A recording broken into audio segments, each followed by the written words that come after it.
I mean, Make sure I got on that screen is Can we started. switch to I'll be PowerPoint? fine by the end of the That's term. all. There's nothing. Thanks.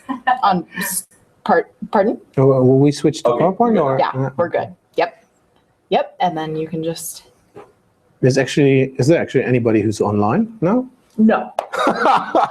Okay. No, It's we're good that we did this. recording it. Oh, you're recording it. Yeah, right. We'll go immediately onto YouTube, and then it'll be accessible by. Okay.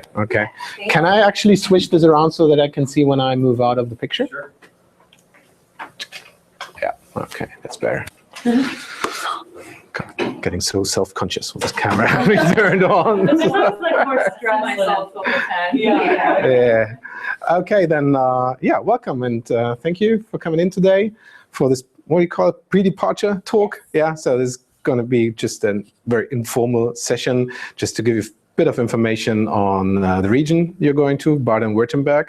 First thing is to pronounce it correctly, which is almost impossible for non-native speakers. And you will also notice that we have a pretty thick accent down in there in the Southwest, only comparable to maybe Texas here in the United States. Okay, so it's 8 of you, and so you've been to Europe before. You haven't? Anybody else you've been to Europe before? To Germany? Yeah, I lived in Belgium for about 9 months, and so I did a road trip through Germany and drove the road maps for a little while. So I drove to Munich. Okay, cool. Belgium. All right, so you know some of the places in Germany. Yes. Yeah, good. How about you? First time overseas. First time. Okay, good. So as I said, this would not just be a tour on innovation for sustainability, but also quite an interesting intercultural experience with the Germans. So what I'm going to do is I show you a few slides on the region, Baden-Württemberg, the Bundesland, as we call it, equivalent to state here in the United States. And then I will talk a bit about culture. So to prepare you for any cultural shocks you might encounter in Germany. So since this is an informal talk, please do interrupt me anytime, ask questions. I mean, this is for you, so anything you want to know, just ask me. So let's see if this works.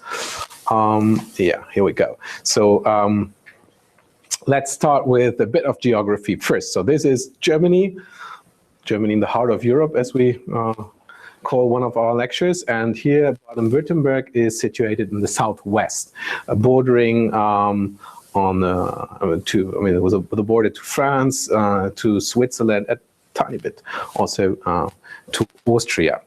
Have you seen, or do you know any of the Bundesländer in Germany? Seen this map like this before? So Germany consists of 15 states, Bundesländer, and as you will see in a minute, we have quite a north-south divide in Germany. So with Baden-Württemberg, where you're going, and Bavaria being like the rich industrial states of Germany, and the poorer regions of Germany being here in the north with Mecklenburg-Vorpommern, and also maybe the northern part of Lower Saxony.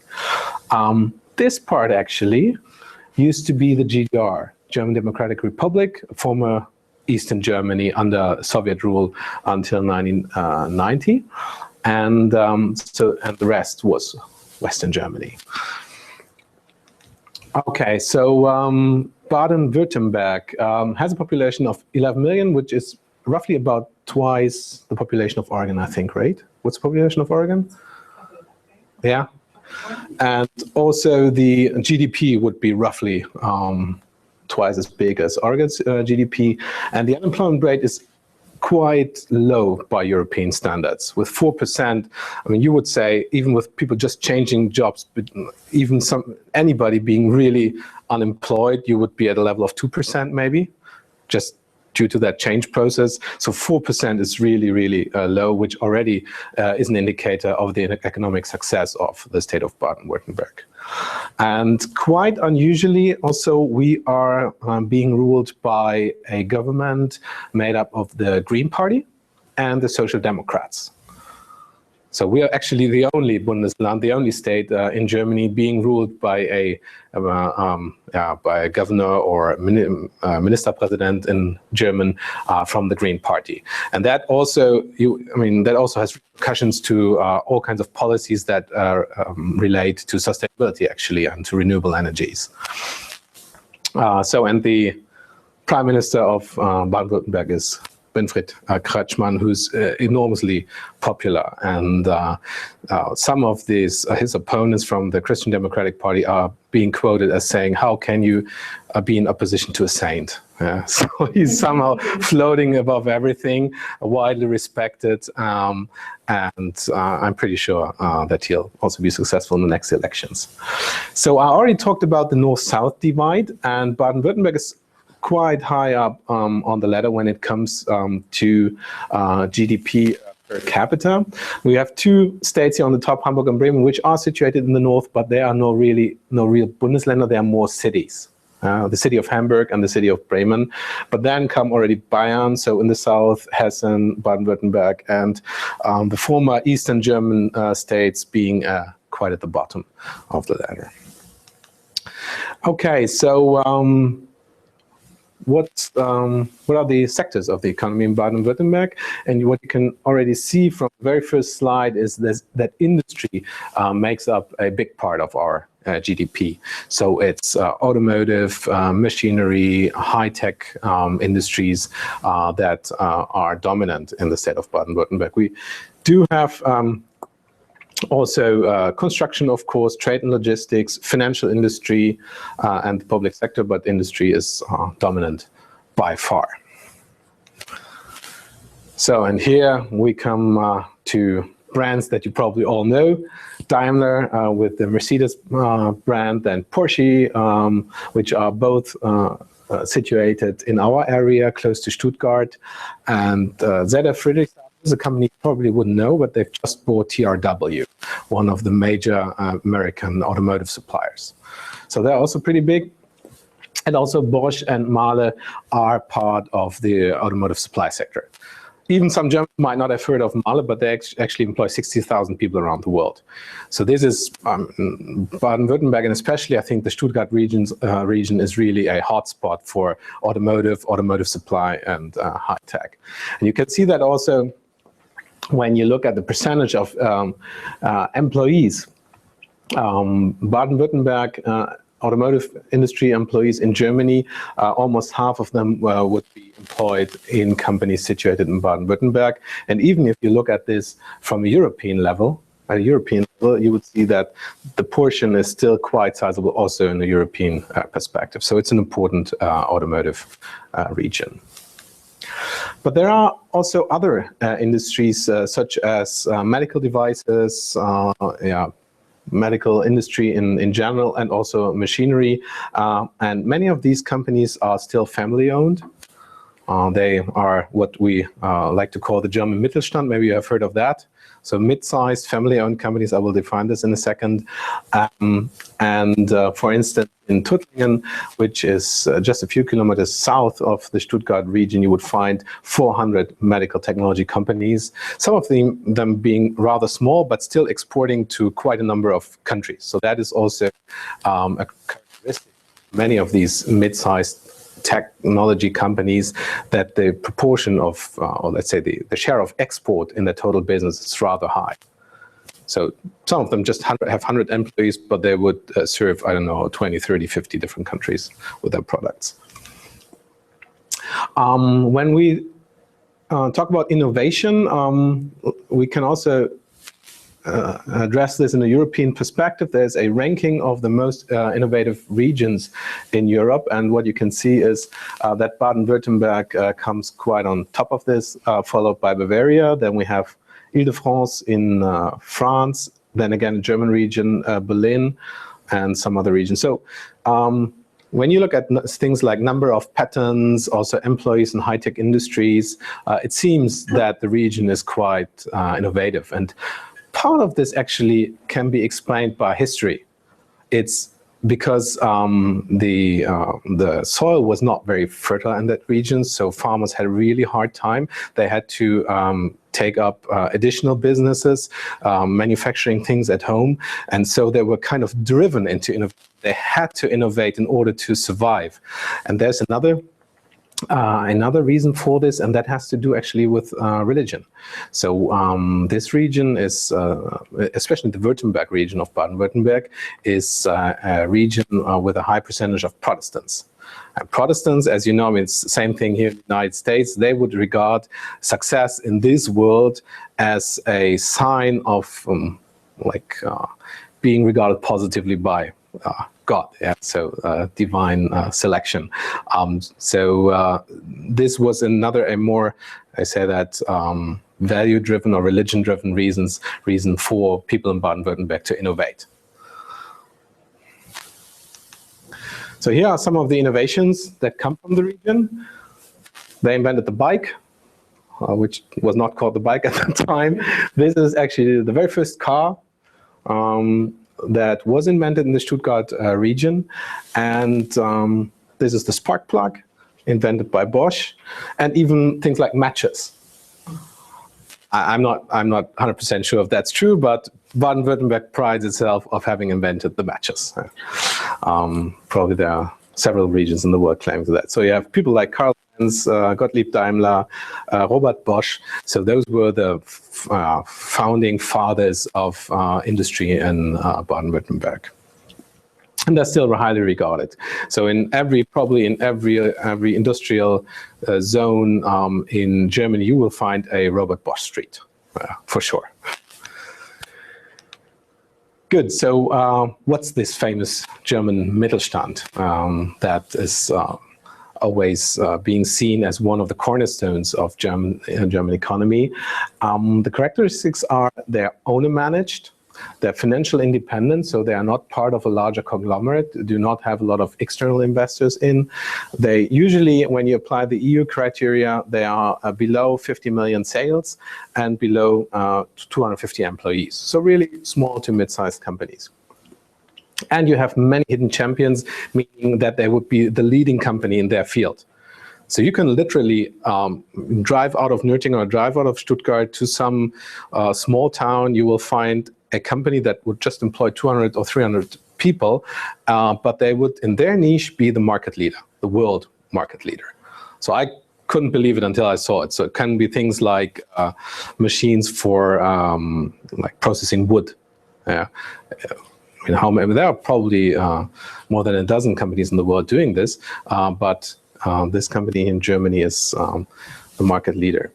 And if you look at the percentage of employees working in the Mittelstand, is more than half of them being employed by these mid-sized companies. So this is really I say, one of the cornerstones of that economy. Yeah, we do have the big conglomerates, the big corporate sector like Daimler, like Bosch, like Porsche, but the main part of all employees is employed in mid-sized companies. So that was just a brief introduction on innovation and also on the economic structure. Are there any parallels that you see to the Portland region or to Oregon, for that matter, or differences that you see in the economic structure? Who are the major employers? The unemployment rate is obviously a big difference. Innovation is really big here too. Yeah. But I don't know why. It's not like we're driven to it as much. Other than the fact that people here are artistic and really do it themselves. Like, okay. I don't want to pay someone to fix my sink. I'm going to figure it out. All right. You know? Okay. So I think that's more what drives people here. Being self-sufficient, self-sustaining. Kind of culture here. Yeah. Okay. So unemployment rate is higher, you're saying? Okay. What would be the unemployment rate in the Portland region? Is it 12%? 12. It's pretty high. Oh wow. Pretty high Okay. Compared to the Yeah. rest of the Yeah, we're one of the region, highest in the nation. Yeah. That's why there's so many jokes about young people retiring here.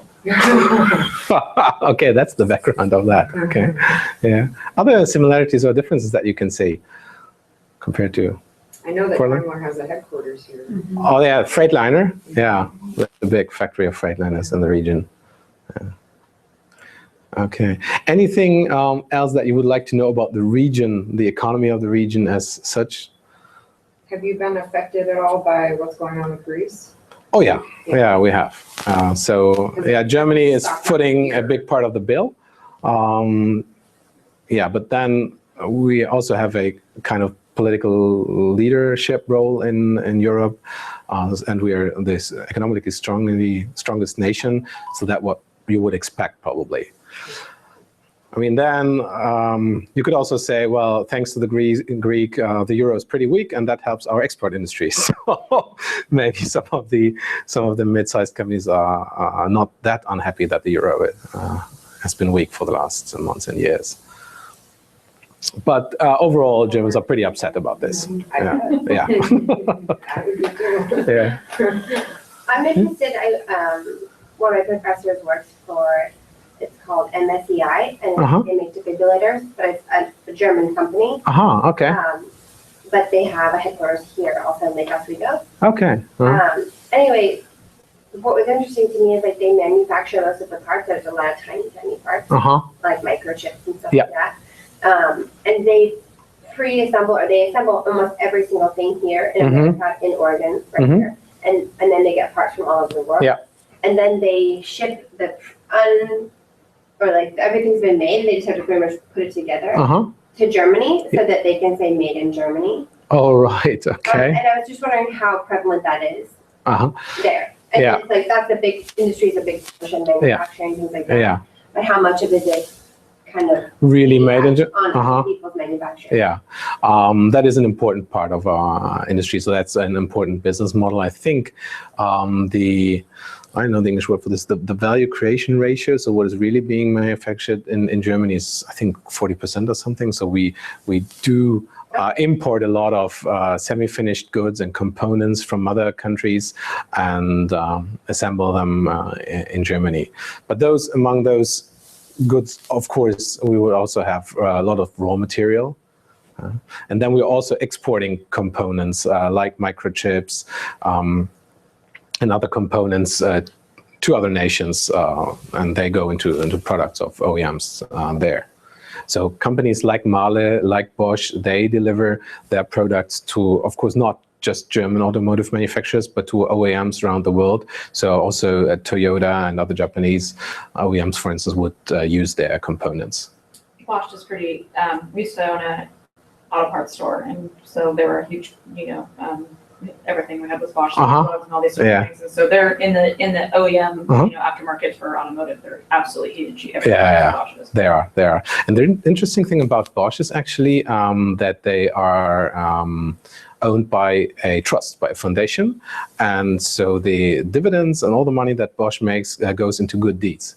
So they have hospitals and they have all kinds of good causes that they put their money into, and they're also being perceived as a very good employer. Wow, that's cool. And so they are kind of owned by a trust, and others will be owned by families.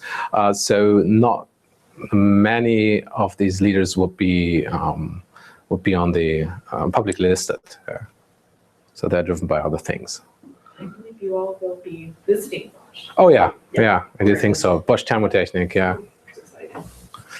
and I always make jokes about my students. I call Bosch, Porsche, and Daimler the holy trinity of Nürtingen graduates, because everybody wants to work at one of those big brands.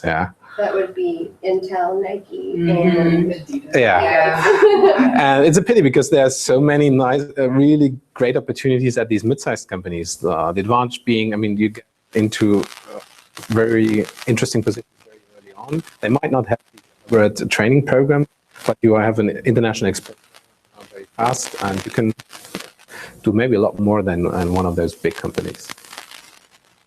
I always try to also push my students a little bit into the direction of mid-sized companies, because I think they have maybe even better chances of making a great career. All right, so that was innovation. Now, talking about culture, what's your image of Germany then? This could sound awful. Please spill out all your stereotypes. Beer and sausage, Beer and sausage. I'm looking forward to the beer and And when you imagine Germans communicating, how would they behave differently? Stern.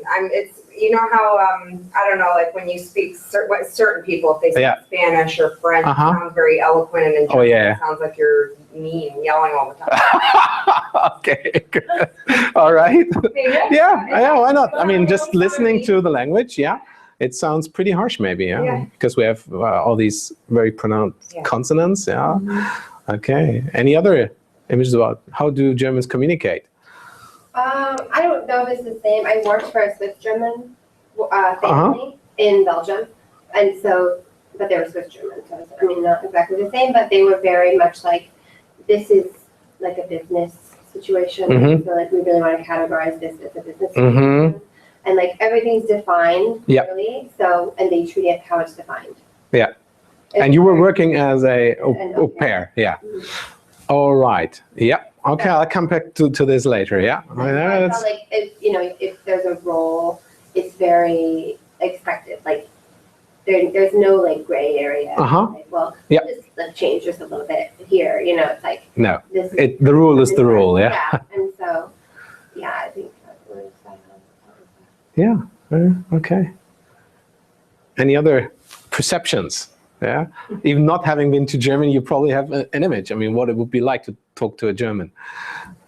Kind of going along with what she said, I heard, I was talking to some friends and they're like, sometimes sarcasm is missed because we are so straight to the point. And like exaggerations are kind of like, what do you mean? Yeah, all right. Yeah, that's been my best friend's grandma was German, and she was just very like. Okay. She seemed very strict and very brusque, and very like no monkey business. All. Yeah. I would think that it's so funny that you said sarcasm is missed, because I feel like Germans are some of the most sarcastic people, but they're not saying, they're not making it obvious. But they're just sarcasm in the same term that they. Yeah, they maybe wouldn't understand American sarcasm, but they use sarcasm a lot. Yeah. They're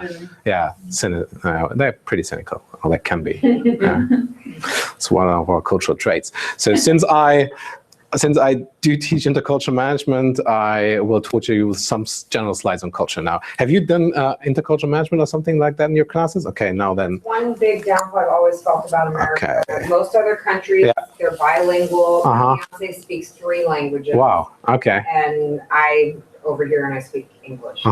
It's sad. Yeah, I wish my parents. My students in my class here have made a bad joke about that. You know that joke? No. So if you speak 3 languages, you're trilingual. If you speak 2 languages, you're bilingual. If you speak only 1 language, you're American. This is what she said, not me. It's what she said. I think it's insulting, and I think it's. And it's not true. It's okay to say, because if they spoke German in Washington State, we would know German. And if they spoke Spanish in all of California, we would know Spanish, because it's a utility thing, and that's why y'all learn lots of languages. They can use them. Yeah, and actually, it's not true, because if you look at California, what's your guess? How many people do not speak English at home? Oh, there's a lot. Yeah, and I grew up in South Florida, and it's like that too. It's about 50%. So at least these people will be bilingual, all of them. Or let's say nearly all of them. And all the friends I had that live in San Diego, they all know Spanish. Yeah, the point is, you're using it, you're inclined. People want to learn languages. You want to learn language. Of course. Like you're not talking to anyone in that language, so there's no incentive to do it.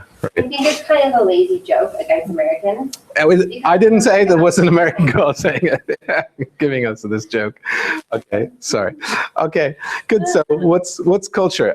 So culture comes actually in levels.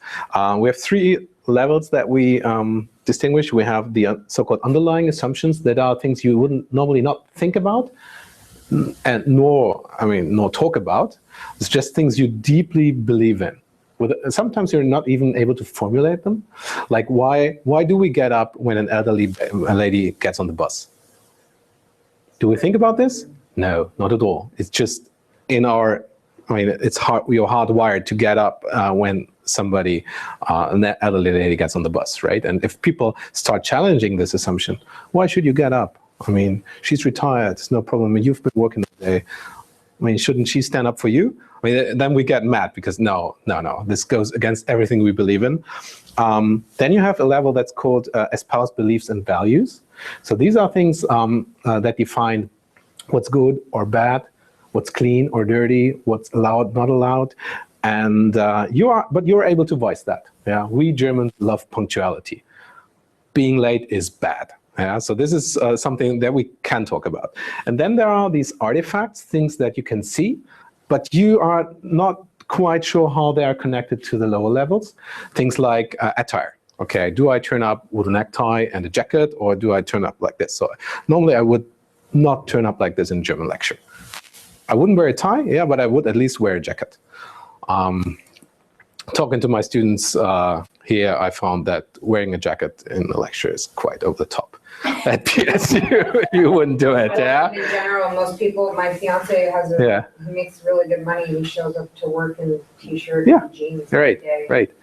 So, and what does it mean? Yeah. So sometimes you see something, you can draw conclusions from it based on your own culture, but those may not necessarily be true for the culture you're finding yourself in, and you would need to think, okay, how does that relate to the values, or even to things that are deep down in the espoused beliefs and values, in the assumptions. So values are broad tendencies to refer to evil versus good, unnatural versus natural, abnormal versus normal, paradoxical versus logic. So we are learning these things. It's not something that we inherit with our DNA from our parents. So if I had been brought as a baby to Japan and had been raised by Japanese parents, I would have Japanese values. I would behave like a Japanese. So culture is often defined, like by Hofstede, probably heard that name, is the collective programming of the mind, distinguishing the members of one group from others.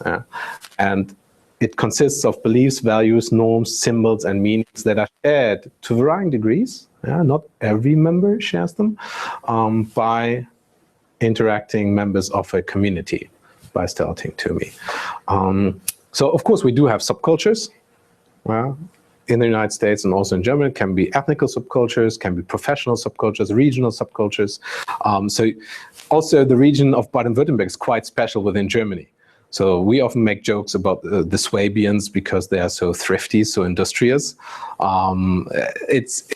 are also quite special. So coming from being born in northern Germany, having lived in Bavaria for some time, coming to Swabia, I found some things quite surprising. And I quite often laughed to myself about what the Swabians said and how they pronounce German, and what Swabians are the people living in the Stuttgart area. Okay. Yeah, Swabian, yeah. Schwaben. So it's learned, shared by almost all members of some social group, but it's a result of a social process. So we negotiate values all the time. So you probably negotiated values with your parents when you were teenagers. So is it okay to come home after midnight or not? Is it okay to drink? Whatever, yeah?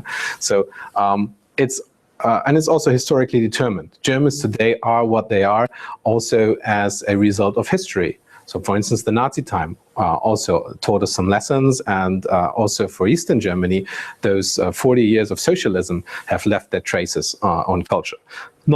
Maybe not fundamentally, but to some extent, these historical events also form how we think and how we communicate. And the culture, the values structure actually how we see the world.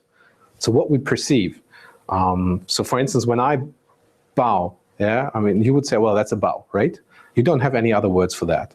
The Japanese would have at least 3 words for a bow, because for them it matters a lot how deep that bow is, and a certain kind of bow would be adequate for certain social situations. But we wouldn't even notice the difference, and we can't speak about it. So they see something,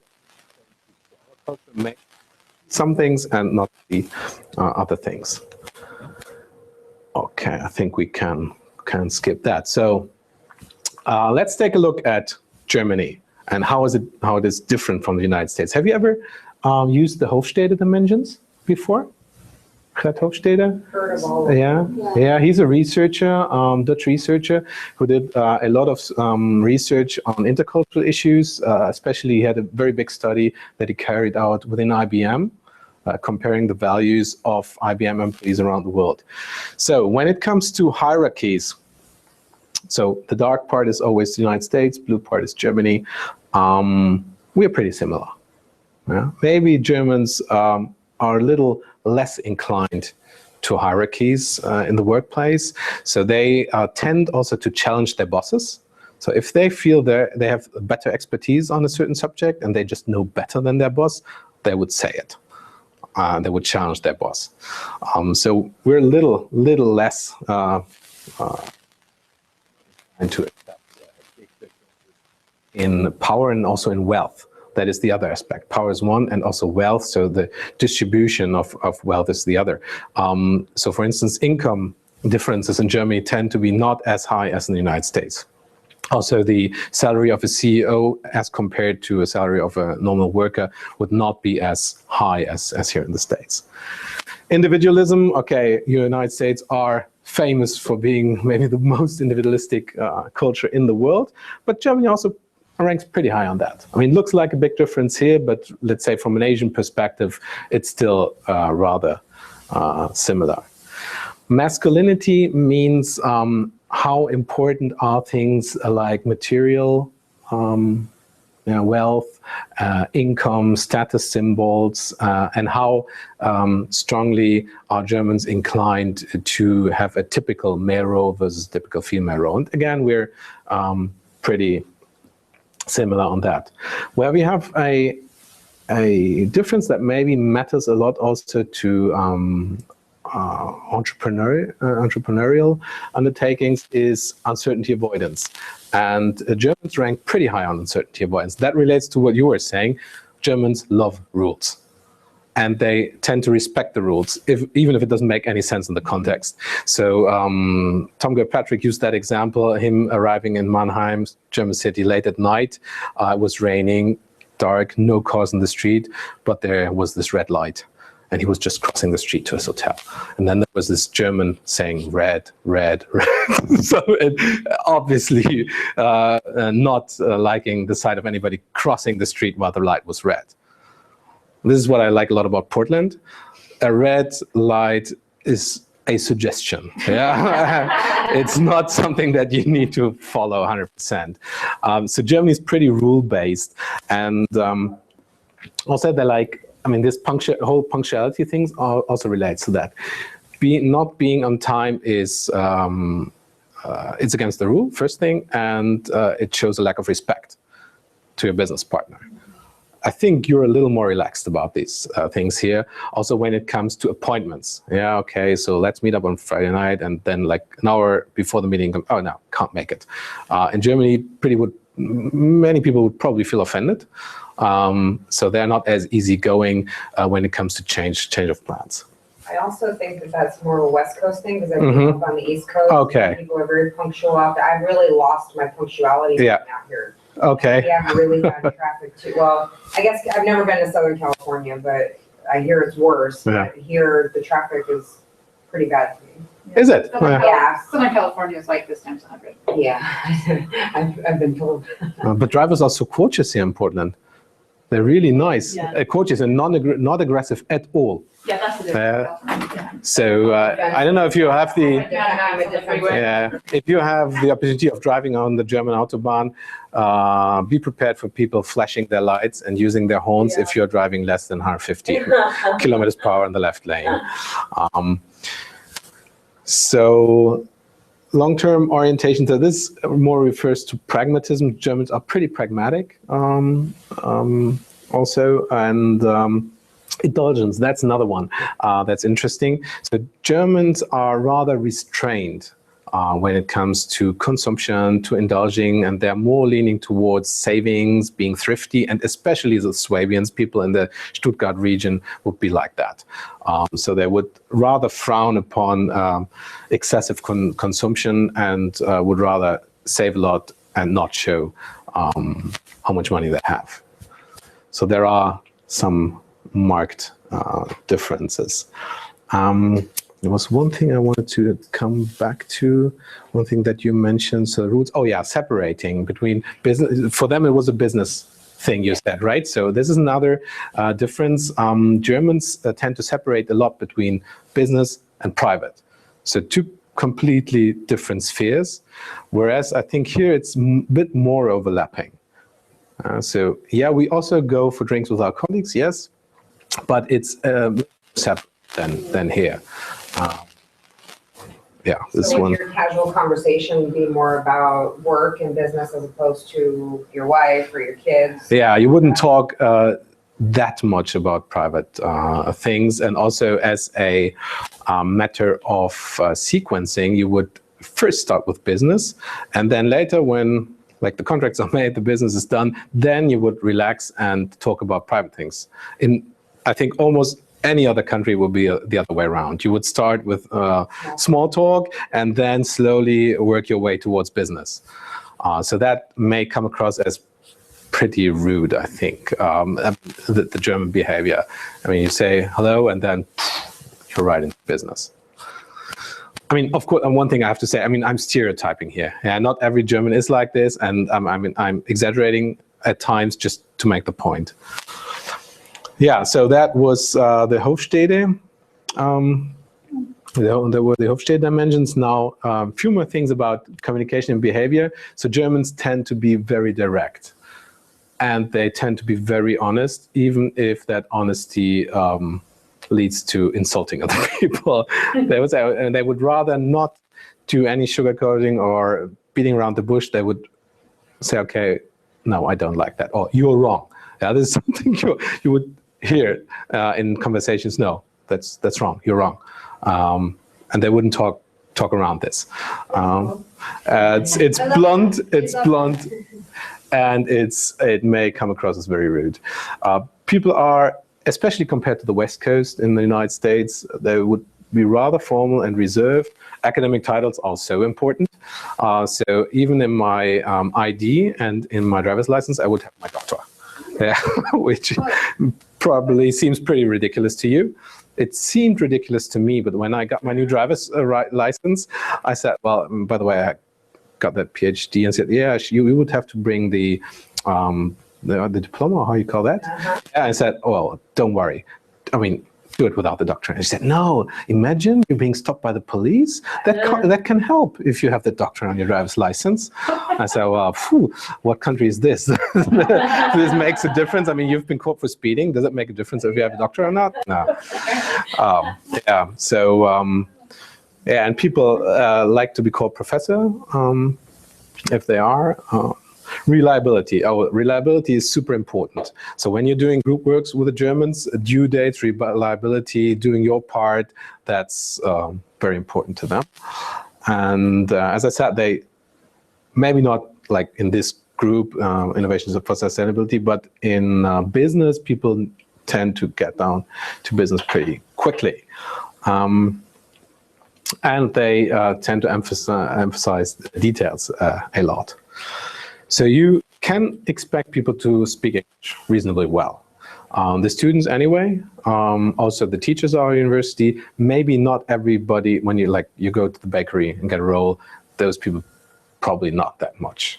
But if you ask for directions on the street, most people would probably speak English. So that's good news. So if you get lost in Germany. So I have one last slide for you to illustrate the differences. There was this competition to write an article about elephants, and here are the titles that the journalists came up with, and they illustrate maybe a few characteristics, or let's say, but stereotypes of the nations.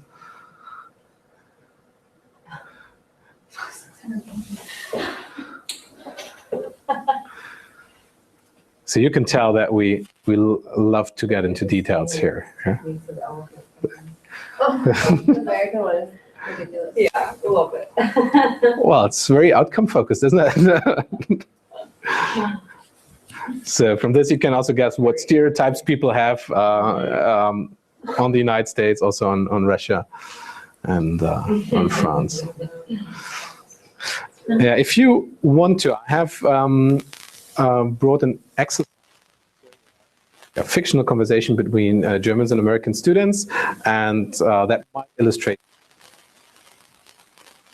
Got the time for that? I mean, Rachel. You have, I just have a couple of logistics for you. Swap out, post this. Yeah. Yeah, absolutely. Yeah, you want to do it? So it's 5 minutes maybe, I don't know. I've also printed the presentation if you want to take that home. yeah, this is the kind of case. Is that a Yeah. German thing? Pardon? I've only had one other German professor here at PSU. He always printed the presentation. He always printed. The presentation. Yeah, and Is that that- what you guys do? as a matter of fact, I don't in Germany. So I tell students print it as you like. Some people like 4 pages on one sheet. Some people like 2 pages, and I don't print by thought, just a matter of courtesy. I think I stole yours. Do you need this one? I can share with you. Yeah, we can try. Oh, that's good. I know that. I know. Yeah, I've used it a couple of times. So maybe take just 2 minutes to read through.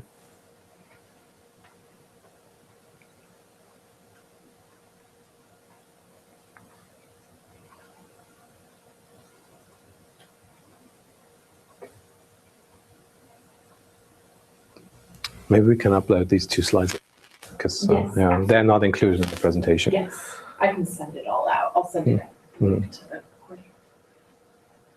And we can cut out the stent time.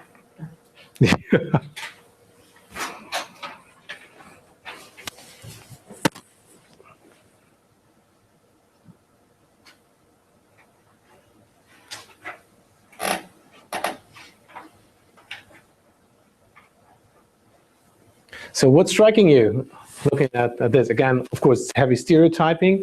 Katharina's German. Katharina's German, yes. And who would be the other German girl? Britta, yeah. And how could you, I mean, apart from the names, how could you tell who the Germans are in this conversation? Like the Germans are like more to the point and more to talk about exact figures Yeah. as opposed to like a big picture. Uh-huh. Yeah, and right. Things like that. Yeah, so this is one thing. So they are very much into the details, although probably at this point doesn't make a lot of sense to talk about these tiny details. And there's one other thing that stands out in terms of how they communicate. It's very short, like nothing. Yeah, yeah. Yeah, I mean, she just would, I mean, this is rude. It's very blunt, yeah. So, I mean, of course, most of this intercultural management stuff is focused on problems and conflicts and all this.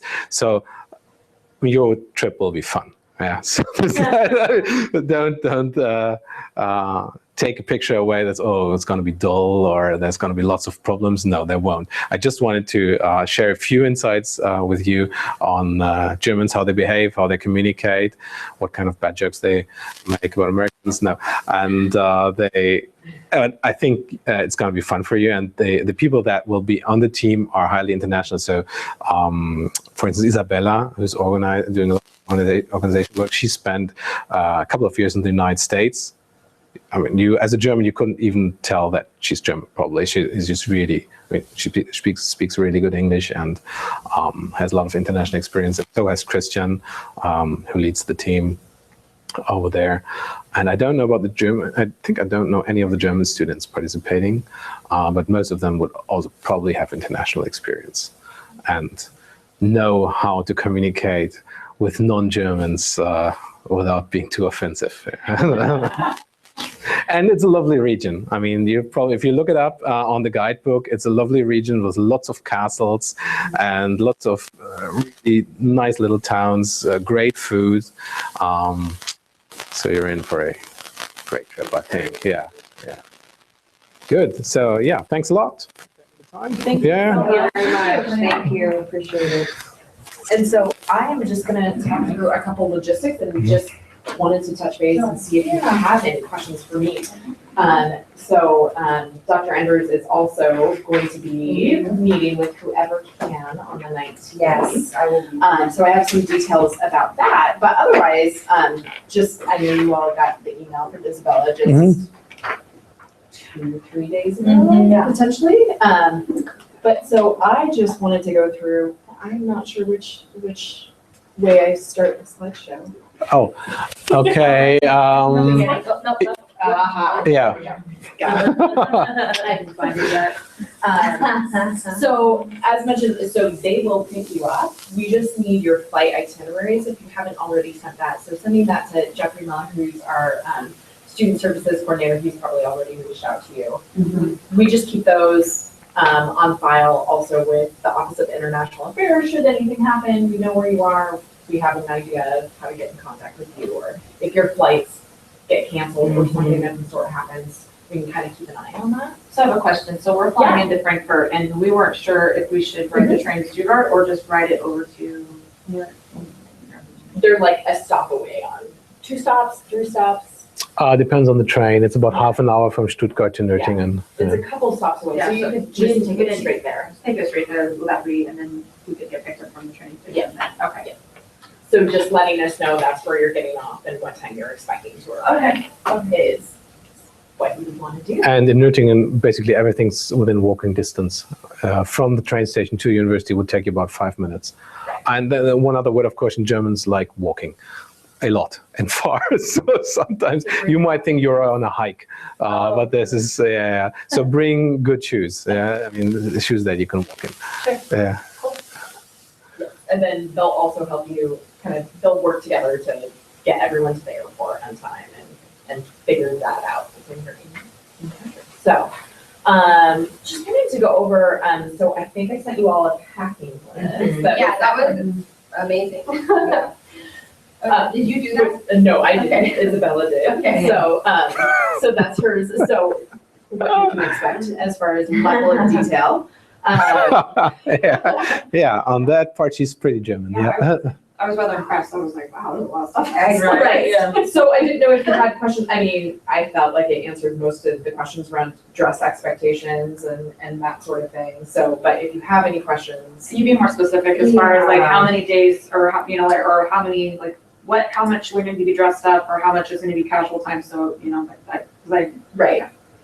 So anytime you're going on a company visit, which is probably 3 or 4 of the days, those are the days you want to be formal. Right? So bring 5 to 6 outfits to figure out which one I want to wear. Depending on how much excess baggage. Sometimes I just you put wanna things take. on and I'm not feeling it. So you're probably going to change trains once or twice on your wage sled. So you should be able to carry everything that you bring. Yeah. Yeah. Well, so you see luggage concerns. I mean, generally speaking, depending upon how much, knowing that even if you get, if you're traveling, some of you are traveling post or post. I would have loved to. So just knowing that obviously if Yeah. you're taking Anybody staying on for Oktoberfest? European flight. Yeah, you are? Yeah. You girls are staying? Okay. How long? I think for Tuesday and Monday. So you're going back to Munich then for the Oktoberfest? Possibly. Possibly, I bought my train ticket out or plane ticket out of Amsterdam. Uh-huh. I wanted to ride up through Yeah. the Netherlands and go. Okay, cool. Yeah. And I'm leaving out of Paris and I'm going to go Ooh, Yeah. that sounds great. So just obviously then you're lugging around luggage, so you just have to be careful about that. Your international flights are usually 50 pounds, but they'll hit you with excess baggage whenever they can. Oh, yeah. Right? So just planning for it is typically what I like to tell students, so that way you're just not hanging by it in the airport. What is the weather typically like there in September?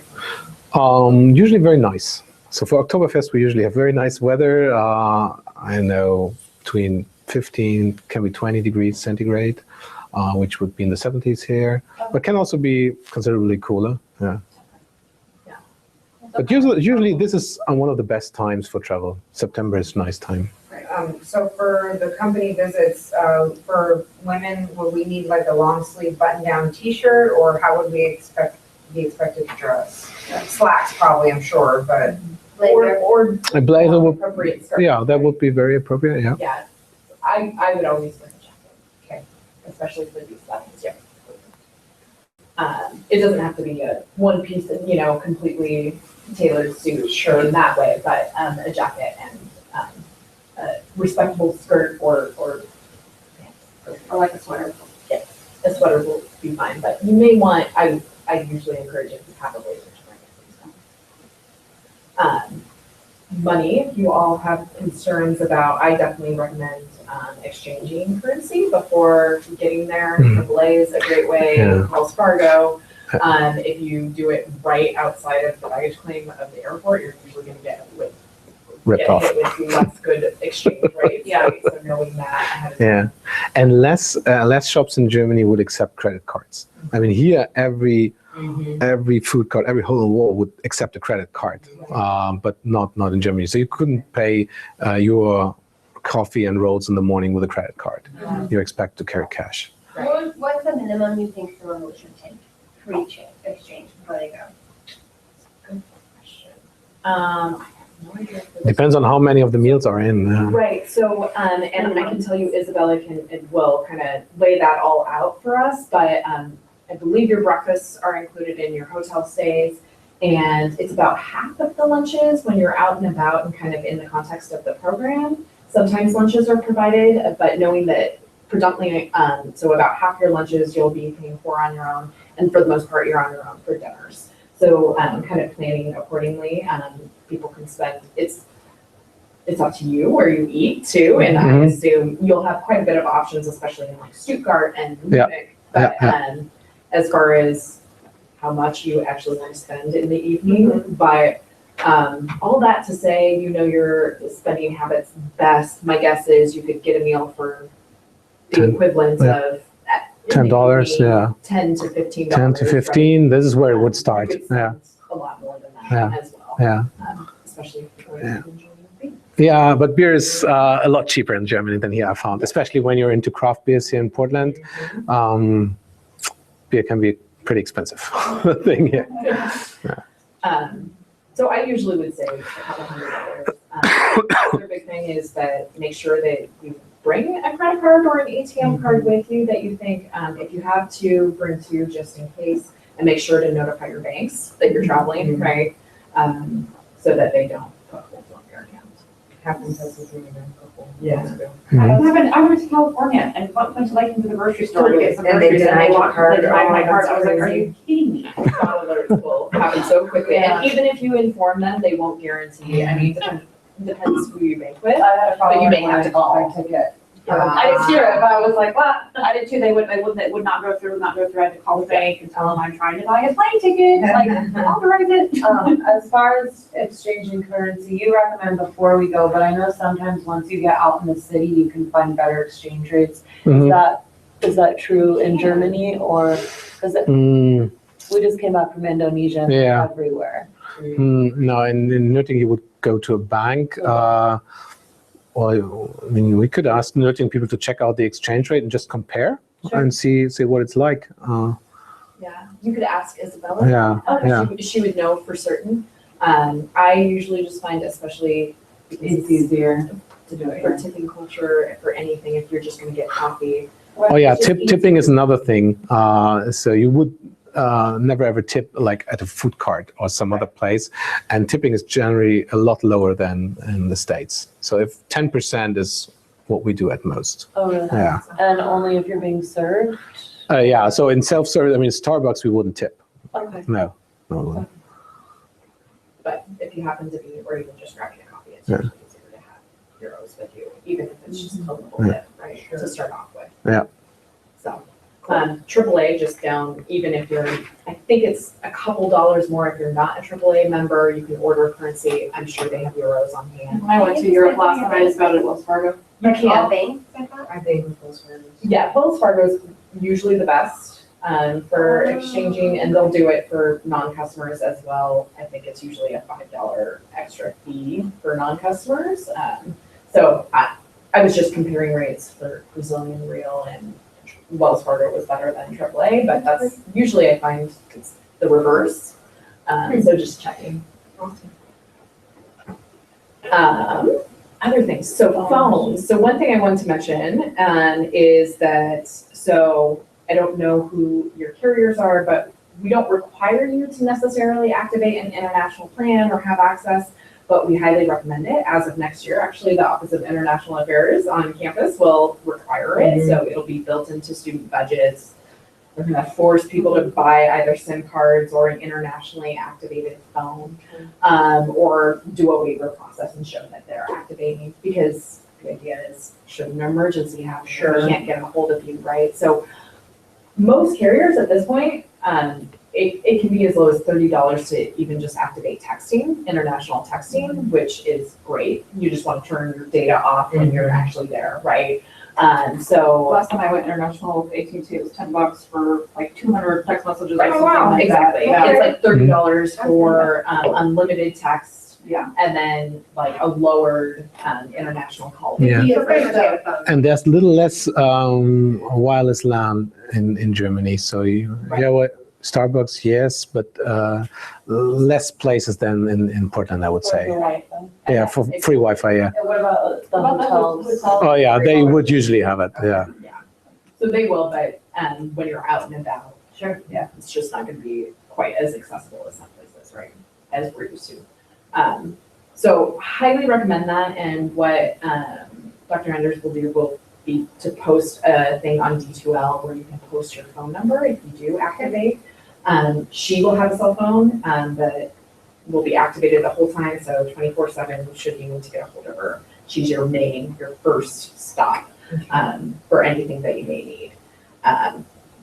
And so another thing is expectations of each other. You'll be going out in the evening, I'm sure, enjoying Germany, but you're also in a brand new place, right? And so just thinking about that and making sure that you're taking care of each other and be mindful of that as well while you're there is a great thing. We're going to be with a number of other students, right, from Germany, Yeah. Mexico, Yeah. But How many, do you And- know what the total Just pay is of attention. all three? I think it's probably going to be right around 20. Yeah, that's would be my guess too. Yeah. Yeah, because it's roughly about the same from each. I think they were trying to keep it same Mhm. demographic. So we have 8 students going, so it'll probably be around 8 from each of the other classes as well. So actually 20 or a little bit more or less. Somewhere around there. Any other questions around those types of things? And do we, like for the program itself to do like our work or whatever, do we need to bring laptops? Yes, you should bring laptops. Absolutely. You'll be working in groups and Christian will pair you up with students from the other schools as well. So you'll be working in groups. So you'll want to have access to everything you'll need for those group projects. So a little bit about, I get to talk about all the fun stuff, right?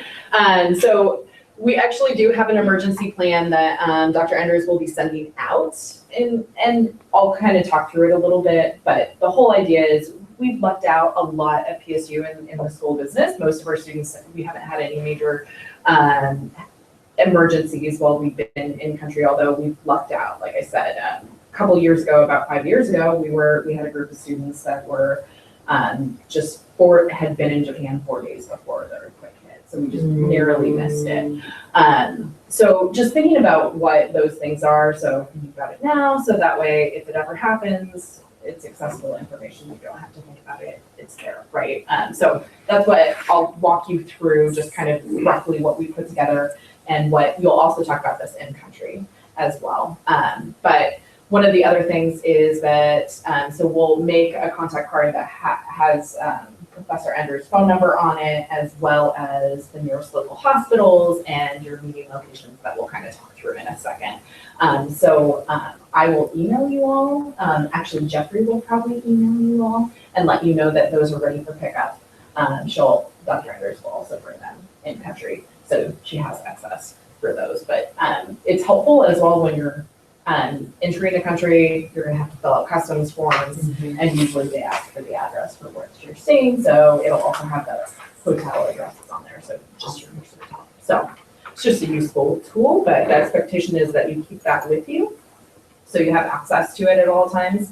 The idea is that also, obviously, I usually scan and send a copy of my passport to myself and have a screenshot of it. Those types of things. If you have any other travel documents that you're going to need to have with you, making sure that you have backups of those somewhere, or even just bringing a physical copy of it so you can carry that around, but not necessarily carry your passport around with you at all times. Those are all things that you're kind of expected to do. As you know, we've been asking for those as well. So we also have access as a backup should anything happen, but make sure you have something like that. So when you get in, and you will, because NGU will be picking you up, you'll be connected to people almost immediately. But if you happen to be coming independently or arriving, let someone know, let Dr. Enders know that you're there. So that way we can account for everyone. That's something PSU wants to know, is that you've all arrived safely in country. So she will have to report that back. And I'll be looking to make sure you all arrive safely. I have a question really quick. Sure. On the travel insurance, is that the stuff from the school, the health insurance? You got it. Cards for those? You got it. So Okay. did you all get that email that had the travel insurance? I think it was information. in the very beginning, wasn't it? Yeah, That it we was are a automatically while enrolled ago. or something.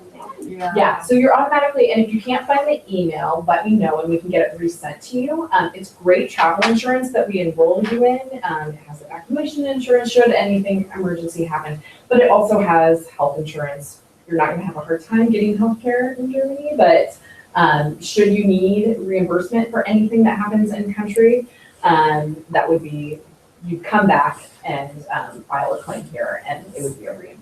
That's Okay, how so it would work. When you're saying travel insurance, that's like when, because like when I traveled before, I bought travel insurance and covered my entire trip. Is it that what you're talking about? Yes, so it's covering currently the entire student portion of your trip. If Okay. you're extending travel, you also have the You need an option of extension. going on and getting an extension. And this is, once again, great travel insurance, Okay. so I highly recommend it, especially if you're doing additional travel. So, if you're having a hard time finding that card, but the idea is that you print out that card, it's not really a card, it's a piece of paper. And it has the travel policy number on it and assist line should you need anything. So, so another thing is reporting alternative travel. For the most part, you all are gonna be jam-packed in when you're together, so you're not gonna have time to probably leave a city that you're already in. But the idea is that when you are traveling on your own, for if you happen to go out in the city for a given evening, because you have a little extra time, is that you're reporting that to Dr. Enders. Just the idea is that should anything happen, we have access to try to get a hold of you, or we know where you are, we know when you're expected back. So again, that'll be a form on D2L where you would just post that. And then, of course, you're still PSU students over there, so you're still beholden to the student code of conduct. And I know Dr. Enders will go over a little bit more, but this is, so this responsibility, this is just kind of a student expectations. It's really basic. It's mostly this and a little bit more. And we'll talk about that a little bit more with Dr. Enders. But if you have any questions, the idea is that not that we've done it yet, but should anything major happen, we can send people home, right? If it makes the most sense for whatever reason that may be. So just getting that, and that I know you're all excited to go and will be ethical and an awesome representation of PSU abroad, but that's also our expectation for you. So a little bit more about the emergency plan. There's Dr. Jamie Enders' phone number. I will get this out to you again. It will be posted on D2L. We're also going to be emailing you this plan in the next week or so. And it will also be on cards. Does the charges may apply in June? No. So if you don't have international texting activated on your phone, for example, right? And you go to text her, then you may be charged additional fees. Right. Yeah, I understand. Got it? While we're in Germany. Yeah. Yes. Just- So, But, so if you have an iPhone, you can iMessage, which is Wi-Fi? if you're on Wi-Fi, You're on right? Wi-Fi. Okay. But Okay, I then understand. you're not gonna get that until when you're on the Wi-Fi, right? So it'll be a delayed. So should you need something immediately, if there is a major emergency, call her. But if not, she's gonna be with you most of the time, except for in the evenings. But if it's not a big deal and it's not absolutely immediate, texting. So she'll have unlimited texting, so that's her preferred method. Or if you don't have access to texting or a phone call, she will have data activated on her phone. She has access to her email on her phone, so you could also email her if you need immediate assistance in any way that would be nearly immediate. She'll be checking that. So just a little bit more, right? So if anything should happen and you're not with the group and you need to get back to a common meeting location, these are the meeting meeting locations, and she will go over this a little bit more with you. But there's a main courtyard that would be meeting location 1 when you're in Yurtingen. The second location would be the lobby of the hotel. Which is literally across the road. Yep. It would take you 90 seconds to get from the hotel to the university. So one of the two, if you can't remember one, get to the other one. They'll look for you should anything happen. And then in the other places, they're working on identifying the right locations for that. So it'll probably come in country. We'll talk about that as you get to each place.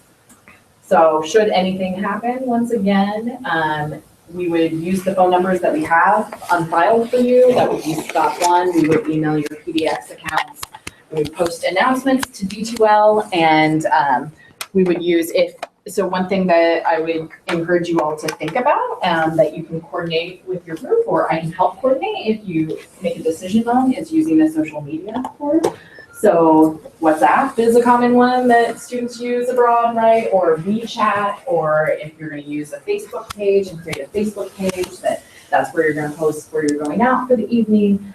Just letting us know, because then we would also post to that should anything happen. So, yeah. I'm gonna get going because I have a soccer No problem. So just, plan, so. you might just want to read this last thing about August 19th. I think you might be gone, right? Yeah. Okay. And so this is what at McMinimans on the 19th is when if you don't already know her, and she's wonderful. Oh, yeah. Some of you met her during interviews. I interviewed with her, yes. I met her, Okay. over email. So you haven't yet. Yeah, she's a Okay. great instructor, and she speaks fluent German Yes. and has a lot of experience in Germany. She's German, right? She's not German, she's married to a German. Oh, I thought she was German. No, but Well, she lived in Germany, yeah. Oh, funny, okay, cool. Yes. Yeah, I took a class from her husband, he was awesome. Yes. He's also, they are wonderful. He was the one who was printing all the slides. Yeah, You're not Morgan, you're not saving trees at all. Like, yeah, it was awesome. Well, it's good to meet you. I'm excited for the trip. I'll see you later. Right. Bye. Thank you. I actually have Dr. Under's for a 400 level course in the fall that I realized after I logged on. I said, oh, no wonder her name is so familiar. There you go. So you'll get double Yes, dose. I'm lucky me. And so she is also she has guest taught over at NGU as well. So she spent a number of yeah, time. yeah. And I was team teaching with her last fall, Yes. which was a great experience. Yeah, yeah. So, So she also knows NGU and many people around our university. and she's super excited to go with you all. So, yeah. Any other questions? Is there like a more detailed itinerary of what we're doing? Because it's like we can't just keep getting these little like, oh, here's, you know, Yeah. little snippets. People keep asking, what are you? I'm like, I don't know. I don't know either. So Isabella, I know, is working on that and we'll be Okay. sending it out very shortly. Another thing to keep an eye out is Christian will be sending out also an email with, he has a little pre-trip assignment for you all. Saw that. And so that'll be forthcoming as well. Okay. It hasn't been sent yet. No. No, it hasn't been sent yet. I saw that, yeah. Yeah. So those are the things to look out for, but otherwise, I will be gone until you all leave, so. Oh, I okay. hope you all, I mean, I will be on email, so should you need anything, I will definitely be on email, but I hope you all have a wonderful time. Oh, I'm sure we will. I do have an interesting request if this is allowed. I kind of thought that it would be more beneficial for me to be roomed up with an international student. Absolutely. Is that something I can If you want do? to be, Because I mean, well, no offense, you guys are probably rooming together, right? Yeah. I just thought that, I mean, we're all gonna get to know each other during the course of it, but I thought it'd be really interesting if I roomed with somebody that was from. I will different see culture. if there's someone who has kind of Expressed expressed the that. same thing. Okay, yeah, that would be a lot of Check in fun. on that. Oh, that's good idea, I think. Yeah, Well, thank you again. yeah, Thank you no so problem. much. No, you're welcome. No, sure. So we're really excited about this new partnership with Portland. So you might be aware that we've just signed this partnership agreement, and there's lots of exchange going on. So Jeannie Anders will be with us in autumn. She and her husband will be with us in December. And there's Tom Gilpatrick coming to our university in September, and he's coming again in January. And Christian actually will be coming to Portland from next January. Yeah, so things are really, speeding up. I see people are on campus. Yeah. We will email you so you can all see people again. I think it's super attractive also for our students to come here for an exchange semester. Yeah. I mean, I've been to We Portland have for the first two- time, we have and 2 students coming this fall, Yeah. actually, for 2 to 3 terms. Wow. So, Wow, Awesome. good. okay, thank you so much. Good to see you on your trip. Yeah, you as well. I will be with our MBA students in Peru. Oh, hey. So, Wonderful. and now we have all these We're gonna devices start plugged into your Brittany, board. yeah.